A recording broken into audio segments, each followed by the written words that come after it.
Hey people, welcome back to 22i Spectator YouTube channel, your go-to channel for deep dive cricket analysis. We are back with another episode of this ongoing T20i World Cup Series held in India and Sri Lanka. So we are back today. We are doing a match review of first semi-final held between South Africa and New Zealand at Eden Gardens in Kolkata. So, firstly, as I predicted, the match went like that only.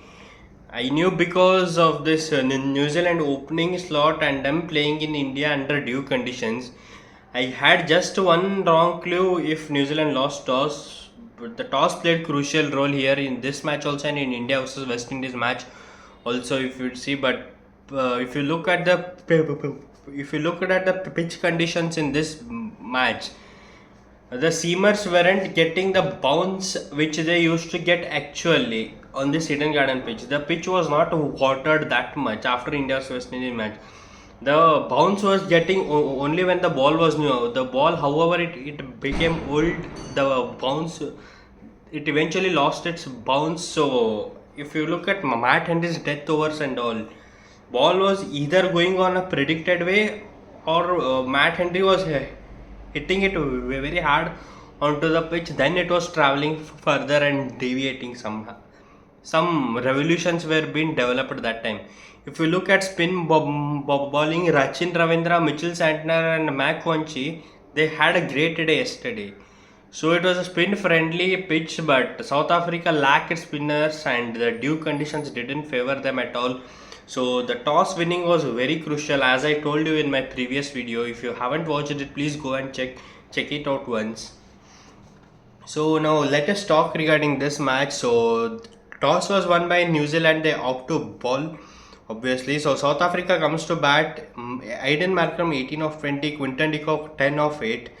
I'm not understanding what is wrong with all the openers. Yeah, I accept that initially ball was deviating. You lost 2 wickets in very second over, but doesn't mean to Aiden Markram that you need to build in innings by playing an anchor role. You have Dewald Brevis, Tristan Subs, David Miller there.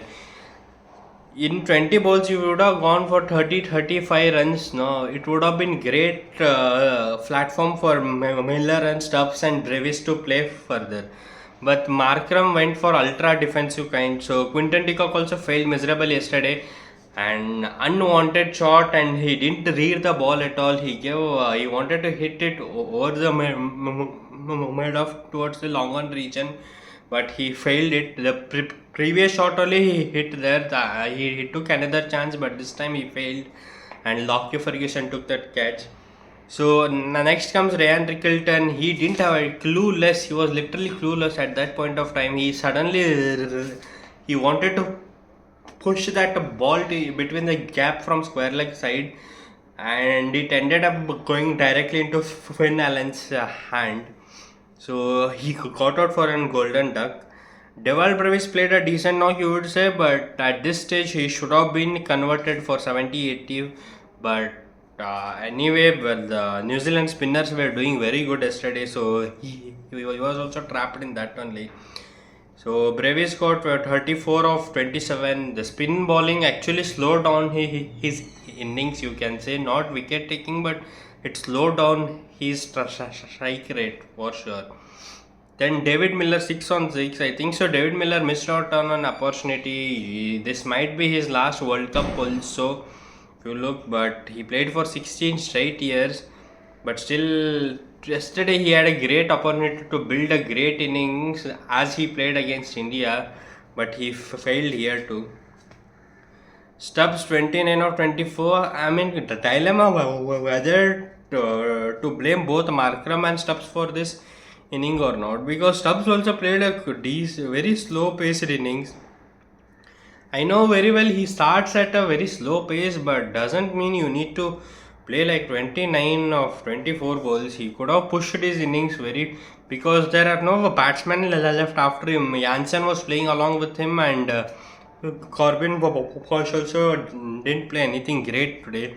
Jansen played a great 55 of 30, and those 2 6 against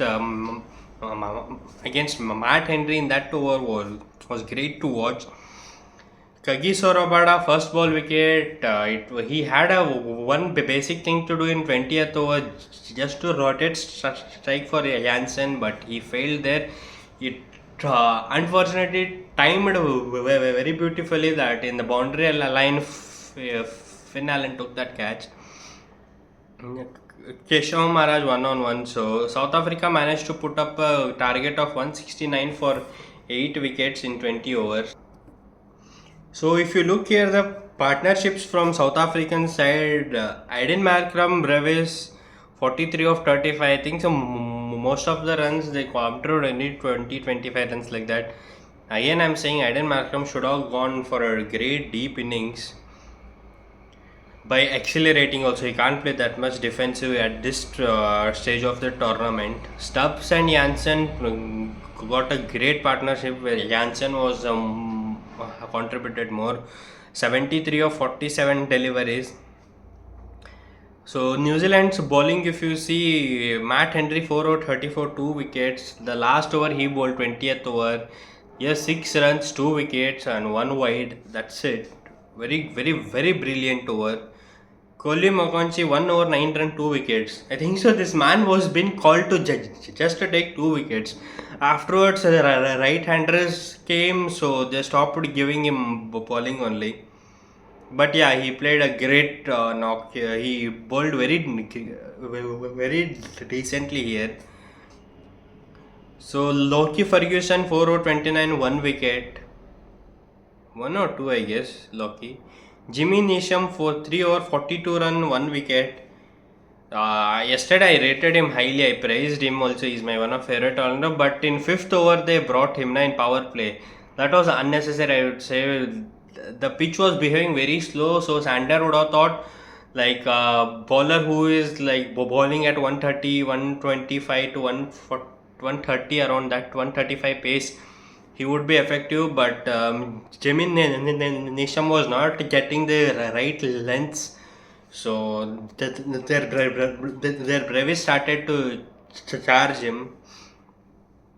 So yeah, that one over costed, and final over to in his final over, Jansen also hit him very badly.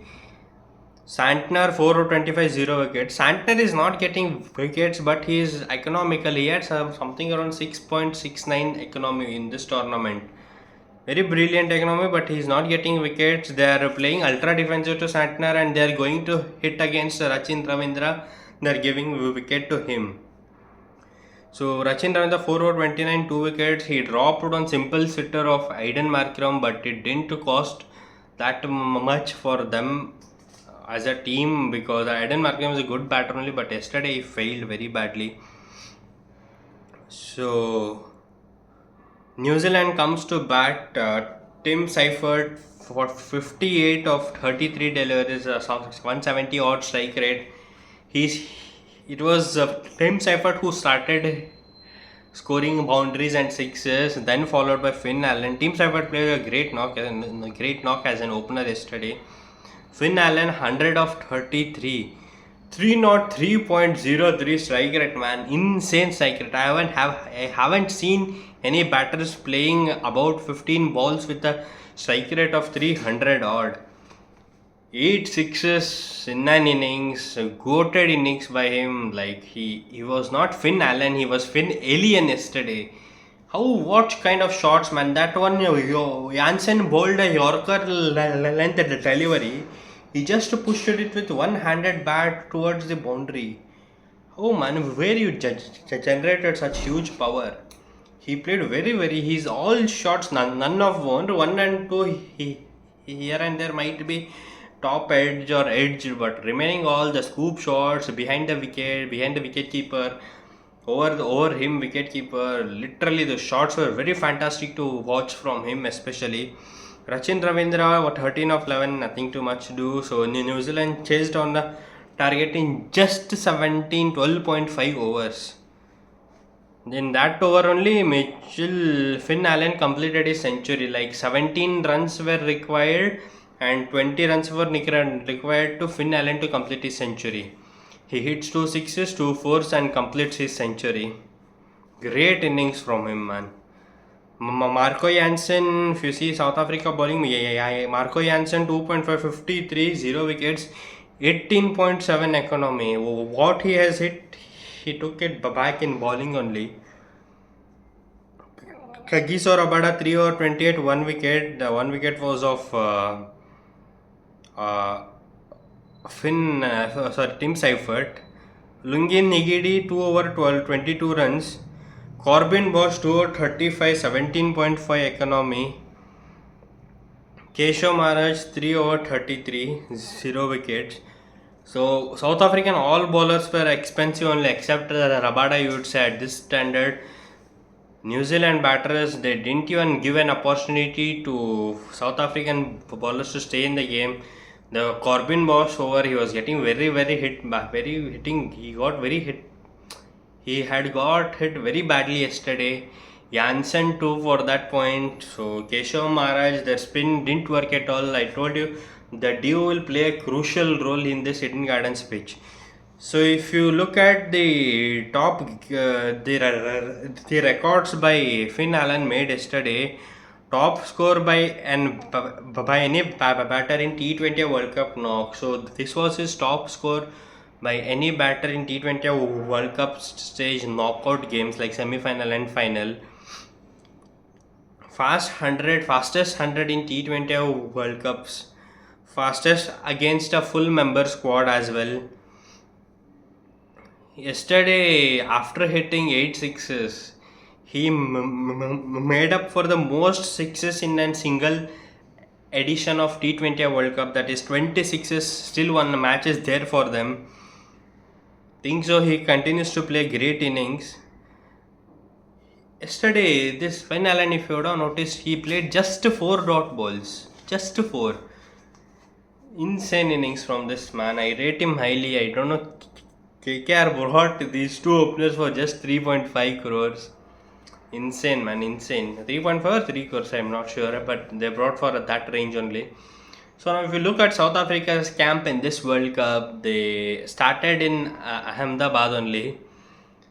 They won against the same New Zealand team, one-sided victory, but they lost them against them in knockouts by one-sided only. They didn't had any plan yesterday, especially in batting. They should have batted really well. If they would have put a target somewhere around 190 plus, now there would have been a chance. But the psychological advantage, the planning will change at that point of time from both the teams. So South Africa missed out on this World Cup and they have been knocked out now from finals. So New Zealand enters the final. So if you see now South Africa's camp, they played most of their games in Ahmedabad and Delhi. In Delhi they played against UAE and Zimbabwe, I think so. So most of the full member team matches they played in Ahmedabad only. Afghanistan they won against them in a 2 super overs. So and against India they won with 75-77 runs. When they suddenly shifted to Kolkata Stadium, they had no plans at all. It's not because of dew. If you look at their first innings also, there was no any clarity in plans. So I think so. South Africa had no plans in other than Ahmedabad Stadium. Their coach also told we need some luck to win in this pitch so that we can have a great final in Ahmedabad. But you cannot say like that, sir, because this is a competitive tournament where every team needs to win every single match to win the World Cup. So in this World Cup, you would have seen one more record, that is no team is unbeaten now. All have been beaten once. India against South Africa against New Zealand against South Africa only, and against England too. Then West Indies against India, they already knocked out. So yeah, that's it. So New Zealand entered the semi-final just by luck of run rate, where Pakistan failed to defend 147 runs. What luck favors a team? They're traveling now to Ahmedabad to play their final on 8th March. What an exciting tournament from them. But after their opening, their middle order batting is still a concern. So they cannot rely on their openers only. So I hope so they will improve this. Yeah. Anyways, so New Zealand won this match and they have reached the final in Ahmedabad. So they'll play against the winner of semi-final today, which is held in Wankhede Stadium, England versus India. So here also the pitch plays similar, the outfield plays similar. So toss winning is must here for any team to win this match. The toss winning team will obviously choose to chase. If any team didn't win the toss, if they comes to bat, they need to hit like around 220 230 runs. No, I'm not saying that much also. 180 plus is also fighting total, but both team batsmen are so explosive. Think so. For first batting team should to win, they need to go around 220, 210, 215, that range only to be at least in this match, because the outfield gets to way too wet. The next to the stadium is only this Arabian Sea. That breeze will be flowing through the stadium. The stadium is mostly open only. So yeah, so this toss plays a crucial role here. So if you ask me for prediction, the toss winning team who will be chasing in this match will win the match. If you ask for a particular team prediction, I would say India in for 60% and England for 40%. Yesterday I gave New Zealand sure shot irrespective of toss, because it will become difficulty for South African team to adjust in suddenly in a different condition. So yeah, that's it from this video. If you like this video, please do like, share, subscribe my YouTube channel. Yeah, so we will have another 2-3 videos until final, and after final we will discuss the closing ceremony, like we will discuss all teams performance and these records happened in this World Cup and all. We will close this World Cup series in a great way, a great tournament for sure. Yesterday's match was insane. I haven't saw any player batting at a strike rate of 303. I was happy yesterday for sure. Yeah, yeah. Thank you so much. Have a great day.